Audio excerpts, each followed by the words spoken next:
समुद्र मंथन में अमृत कलश कैसे मिला? इसके मिलने से पहले कौन कौन से 14 रत्न प्राप्त हुए? ऐसे कई सवाल हमारे मन में उठते हैं।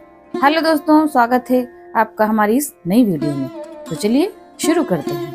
दोस्तों, सबसे पहले समुद्र मंथन से हलाहल विष निकला, जिसकी ज्वाला बहुत ही तीव्र थी।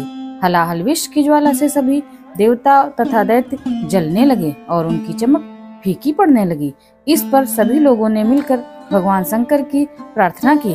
देवताओं तथा असुरों की प्रार्थना पर महादेव शिव उस विष को हथेली पर रखकर उसे पी गए, किंतु देवी पार्वती ने उस विष को उनके कंठ से नीचे नहीं उतरने दिया। अतः हलाहल विष के प्रभाव से शिव का कंठ नीला पड़ गया। इसीलिए महादेव को नीलकंठ भी कहा जाता है। इस हलाहल विष को पीते समय शिव जी की हथेली से थोड़ा सा विष पृथ्वी पर टपक गया, जिसे सांप, बिच्छू आदि विषैले जीव जंतुओं ने ग्रहण कर लिया। दूसरे नंबर पर दोस्तों, हलाहल विष के बाद कामधेनु गाय बाहर निकली। वह अग्निहोत्र यानी यज्ञ की सामग्री उत्पन्न करने वाली थी, इसीलिए ब्रह्मवादी ऋषियों ने उसे ग्रहण कर लिया। कामधेनु का वर्णन पौराणिक कथाओं में एक ऐसी चमत्कारी गाय के रूप में मिलता है जिसमें दैवीय शक्तियां थीं और जिसके दर्शन मात्र से ही लोगों की पीड़ा और दुख दूर हो जाते थे। यह कामधेनु गाय जिसके पास होती थी उसे हर तरह से चमत्कारिक लाभ मिलते थे। इस गाय का दूध अमृत के समान माना जाता था। जैसे देवताओं में भगवान विष्णु, सरोवरों में समुद्र, नदियों में गंगा, पर्वतों में हिमालय, भक्तों में नारद, सभी पुरियों में कैलाशपुरी, संपूर्ण क्षेत्रों में केदार क्षेत्र श्रेष्ठ है, वैसे ही सभी गायों में कामधेनु गाय सर्वश्रेष्ठ है। तीसरे नंबर पर दोस्तों, उच्चैश्रवा घोड़ा समुद्र मंथन के दौरान निकला।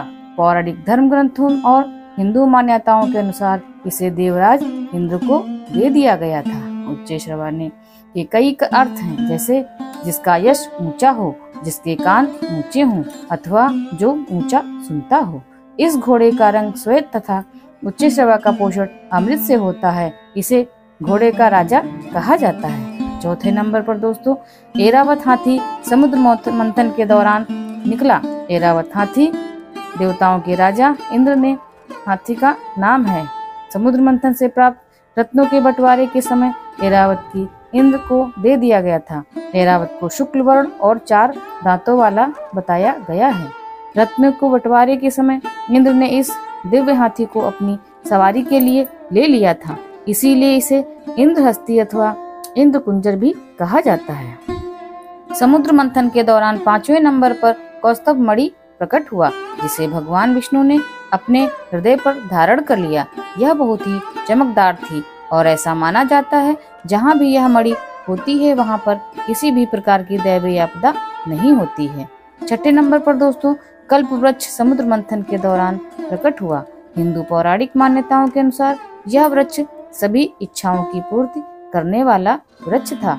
देवताओं द्वारा इसे स्वर्ग में स्थापित कर दिया गया। कई पौराणिक ग्रंथों में कल्प वृक्ष को कल्पद्रुम एवं कल्पतरु के नाम से संबोधित किया गया है। 7वें नंबर पर दोस्तों, रंभा नामक अप्सरा समुद्र मंथन के दौरान प्रकट हुई। वह बहुत ही सुंदर वस्त्र व आभूषण पहने हुए थी और उसकी चाल मन को लुभाने वाली थी। वह स्वयं ही देवताओं के पास चली गई। बाद में देवताओं ने रंभा को इंद्र को सौंप दिया, जो उनकी सभा की प्रमुख नृत्यांगना बन गई। 8वें नंबर पर समुद्र मंथन के दौरान देवी लक्ष्मी प्रकट हुई और क्षीर समुद्र से जब देवी लक्ष्मी प्रकट हुई तब वह खिले हुए श्वेत कमल के आसन पर विराजमान थी।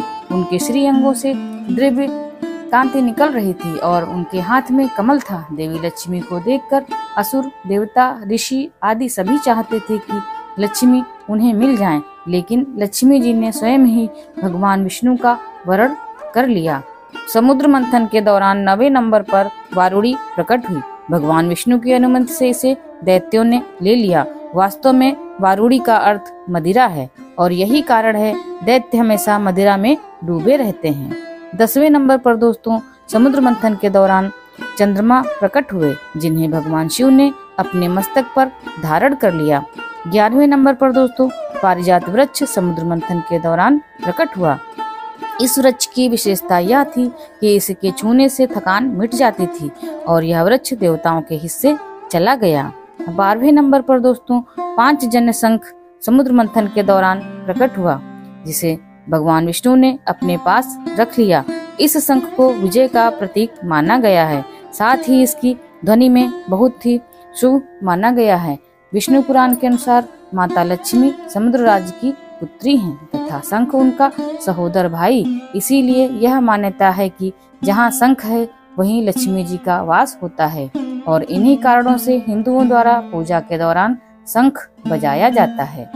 13वें नंबर पर भगवान धन्वंतरी समुद्र मंथन के दौरान हाथ में स्वर्ण कलश लिए हुए श्याम वर्ण चतुर्भुज रूपी भगवान धन्वंतरी प्रकट हुए।